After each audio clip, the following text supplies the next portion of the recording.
উপস্থিত জাতীয় শ্রমিক শক্তির সম্মানিত আহ্বায়ক, সদস্য সচিব, মুখ্য সংগঠক এবং অন্যান্য নেতৃবৃন্দ,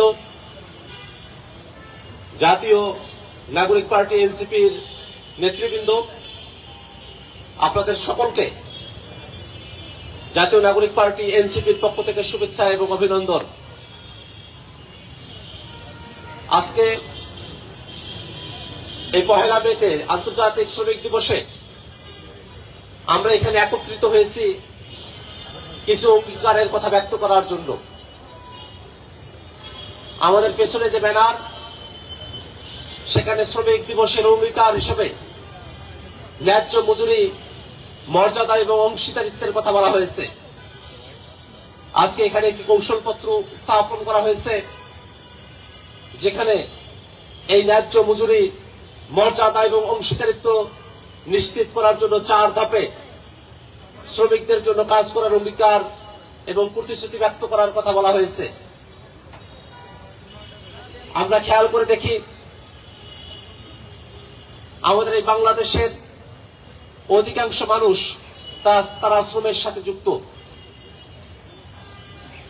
কিন্তু শ্রমিকদের অধিকারগুলো এখনো পর্যন্ত আমরা তাদের কাছে পর্যন্ত পৌঁছাতে পারি নাই।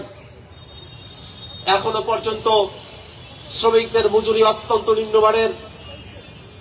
এই মজুরি দিয়ে এই ঊর্ধ্বমূল্যের বাজারে শ্রমিকরা তাদের পরিবারগুলোকে সঠিকভাবে ভরণ পোষণ দিতে ব্যর্থ হন।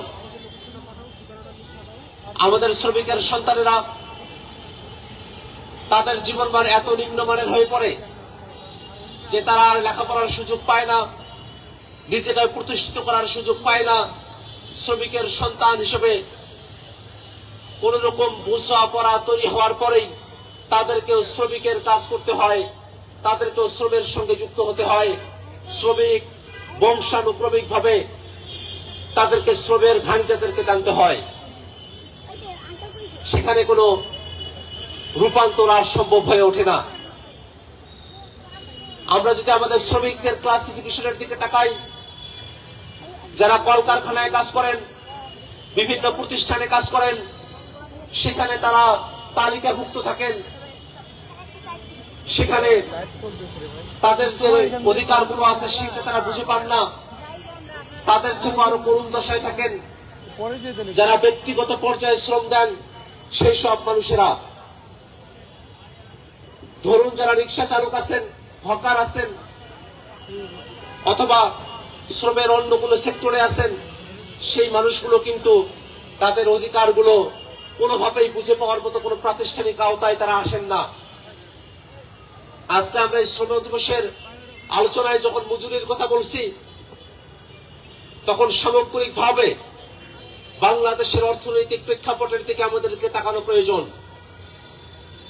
গতকাল আমাদের অর্থমন্ত্রী সংসদে বাংলাদেশের অর্থনৈতিক ব্যবস্থার উপরে যে বক্তব্য দিয়েছেন, তাতে করে জাতি হিসেবে আমাদের ভীত সন্ত্রস্ত হওয়ার মতো পরিবেশ তৈরি হয়েছে।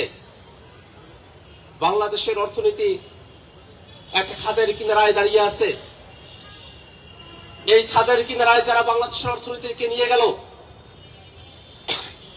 সেই সব লুটেরাদেরকে আবারও একীভূত হওয়া ব্যাংকগুলো মালিকানা ফিরিয়ে দেওয়ার একটা আইন সরকার বাস্তবায়ন করেছে। আপনারা জানেন, যে সব ব্যাংক লুটেরেরা বাংলাদেশ থেকে হাজার হাজার কোটি টাকা তারা পাচার করেছে, তাদের কাছে একীভূত হওয়া ব্যাংকগুলোকে ফিরিয়ে দেওয়ার জন্য মাত্র 7.5% অর্থ তারা যদি ব্যাংক দিতে পারেন, তাহলে তাদেরকে ব্যাংকগুলোর মালিকানা দেওয়া হবে। এমন করে বাংলাদেশে ব্যাংক রেজুলেশন আইনটা পাশ করা হয়েছে। এটা অত্যন্ত দুর্ভাগ্যজনক। অন্তর্বর্তীকালীন সরকারের সময়টাতে একীভূত হওয়া 5টি ব্যাংক, এস আলম সহ যাদের কাছে ছিল, যারা ব্যাংকের লুটেরা,